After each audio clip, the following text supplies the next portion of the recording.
General Manoj Pandey, Chief of Army Staff, Excellency Randy Eric Garsheli, U.S. Ambassador to India, and General Reddy Allen Jar, Chief of Staff of the Army, USA, all the Chiefs of Army of various countries, all senior officials of Government of India, friends from media, ladies and gentlemen. It gives me immense pleasure to welcome the full circle of military rank from the nations of Indo-Pacific region for the 13th Indo-Pacific Army Chiefs Conference, the 47th Indo-Pacific Army Management Seminar, and the 9th Senior Leader Enlisted Forum. I heartily welcome foreign delegates from the armies of the Indo-Pacific countries, and you are our invaluable partners. Friends, the Indo-Pacific region has emerged as a pivotal geopolitical and strategic concept in recent years, transforming from a primarily maritime concept into a comprehensive strategic framework. This transformation underscores the evolving dynamics in one of the most economically vibrant and strategically significant regions of the world.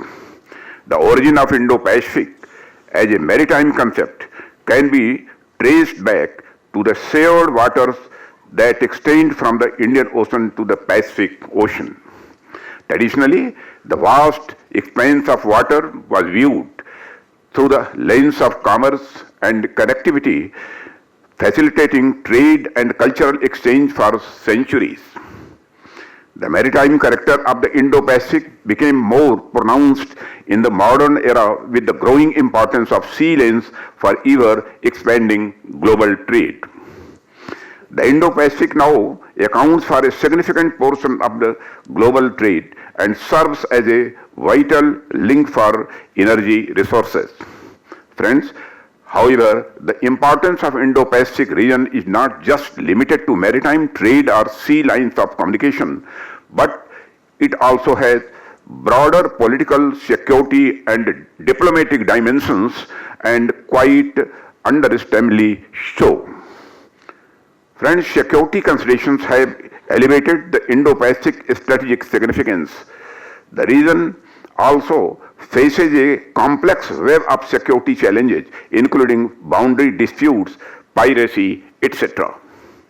The need to comprehensively deal with these security challenges has led to the full involvement of the states in the region with all their organizations, including their armies. Therefore, Indo-Pacific is no more a mere maritime construct, but a full-fledged geostrategic construct. It is a fundamental concept in political theory and practice that maintaining the security and sovereignty of the realm is the primary function of the state. And I think that the capacity of the state to defend its borders and the national interests legally depends upon the professional capabilities of the national armies.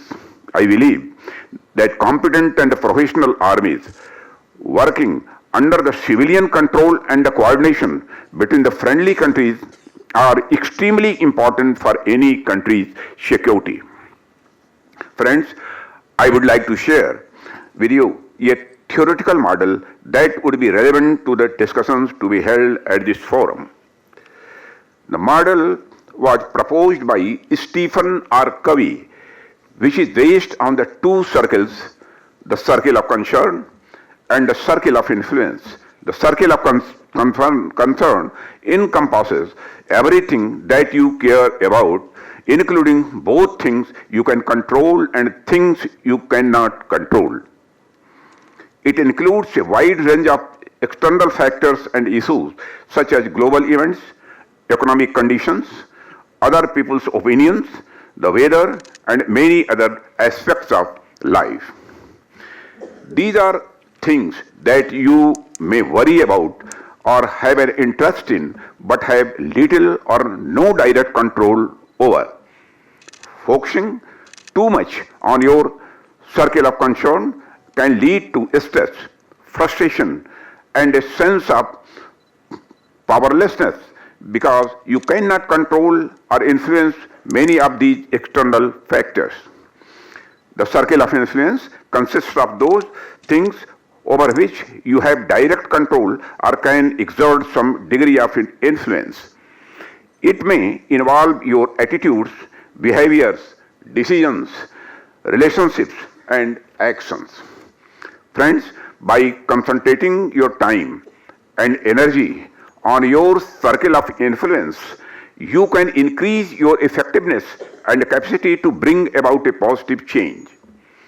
The focus helps you avoid feeling overwhelmed by external factors and empowers you to take action. When this concept is applied to the domain of international relations, it can help us understand how states and actors prioritize their efforts and resources in dealing with global issues and challenges. There may be instances when the circles of concern of different nations overlap with each other. International maritime trade routes passing through high seas beyond exclusive economic zones of any country are relevant examples. The overlap of the circles of concern can result in either of two things. Either this can result in a conflict between nations having such overlap, or they can decide to contest by mutually deciding the rules of engagement in such overlapping domains. Friends, the concept of these circles underscores the importance of strategic thinking and prioritization. States must recognize that there are global issues and challenges involving multiple stakeholders that no one country can address in isolation. They need to engage with the broader international community and work collaboratively through diplomacy, international organizations, and treaties to tackle common concerns within the overlapping circles of concern. The United Nations Convention on the Law of the Sea, UNCLOS, 1982, is a very good example of such an international agreement that establishes the legal framework for maritime activities and addresses the issues arising from overlapping circles of concern of different nations. At the same time, states should identify and seek to expand their circle of influence to promote their national interest on the global stage.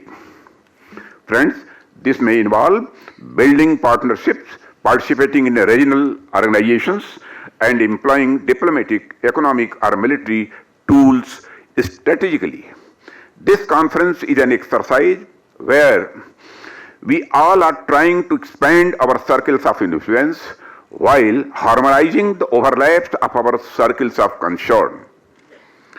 The Indo-Pacific Army Chiefs Conference, Indo-Pacific Army Management Seminar, and Senior Enlisted Leaders Forum are one of the largest brainstorming events of land forces in the region, which provides a unique opportunity to build common perspectives towards a shared vision and provides a forum to build and strengthen partnership in the spirit of collaborative security for one and all.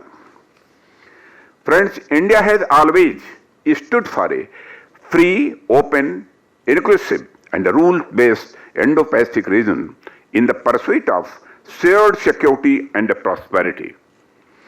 Neighborhood first has always been a cornerstone of our culture since the immemorial, and India's approach to the region is defined by the Act East policy.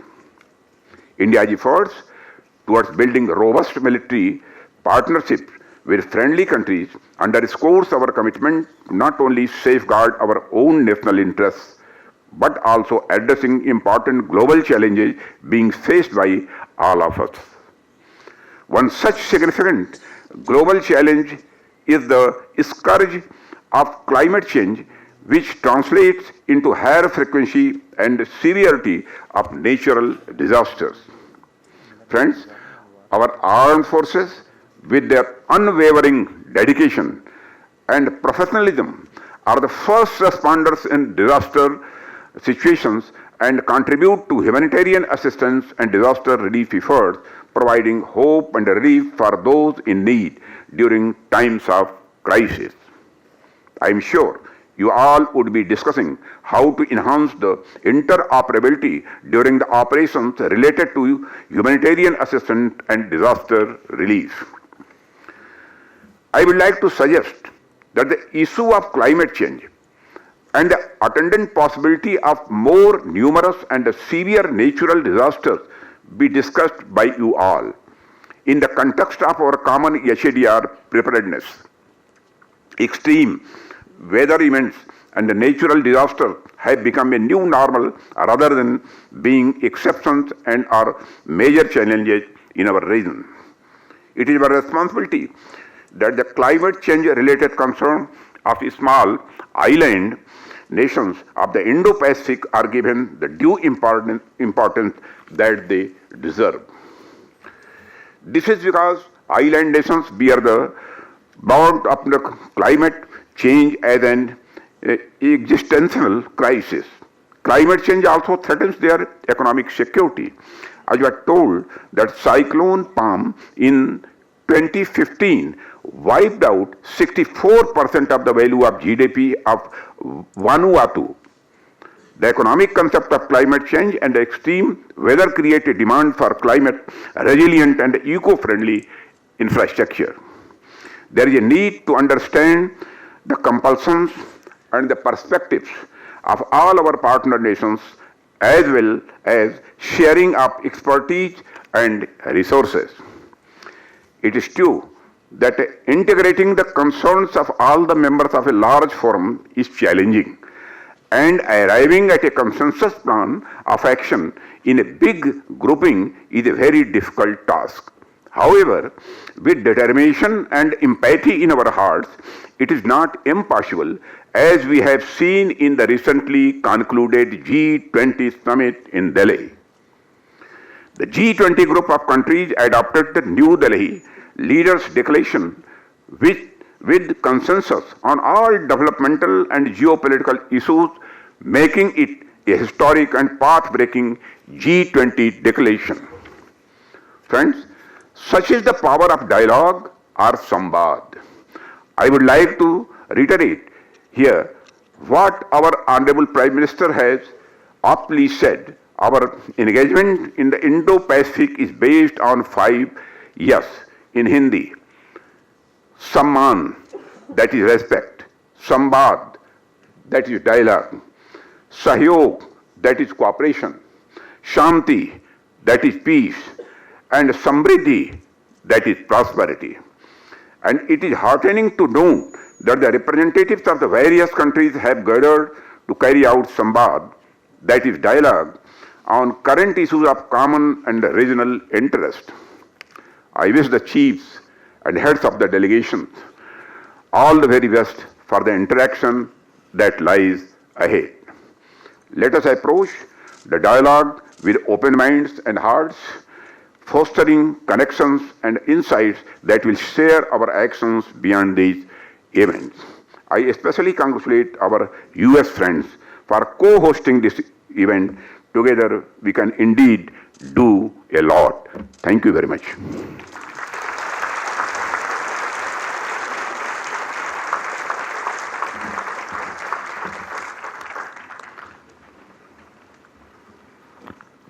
Thank you, sir, for your auspicious words.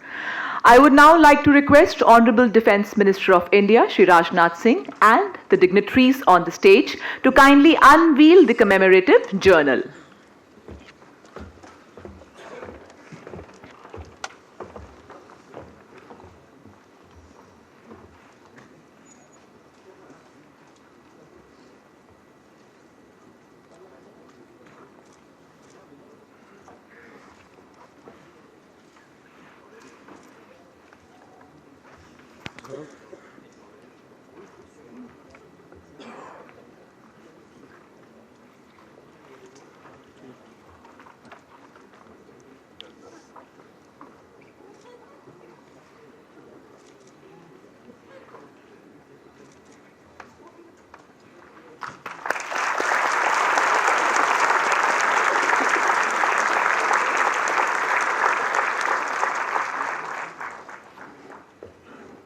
Thank you, sir, for releasing the journal and making this momentous occasion more memorable.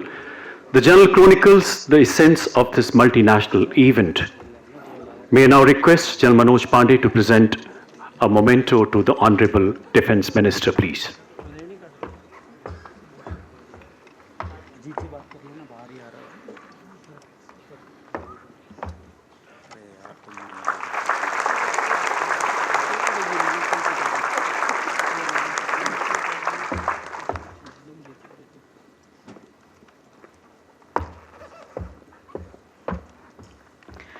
May I now request chiefs of the Indo-Pacific armies and the heads of delegation representing their countries to come on the stage for a group photograph with the Honorable Defence Minister of India, Shri Rajnath Singh.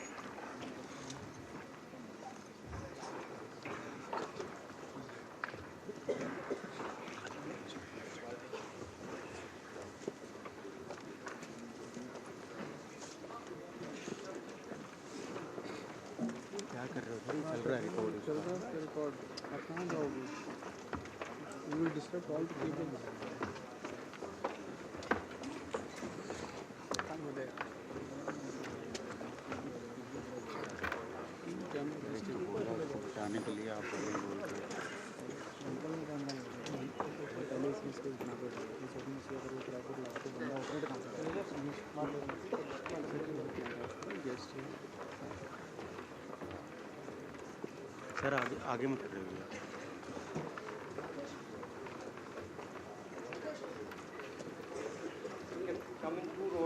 भाई साहब पीछे हम लोग नीचे बैठिए May we request the esteemed dignitaries to come in 2 rows, sir? Down हो जाओ down नीचे हो जाइए भाई साहब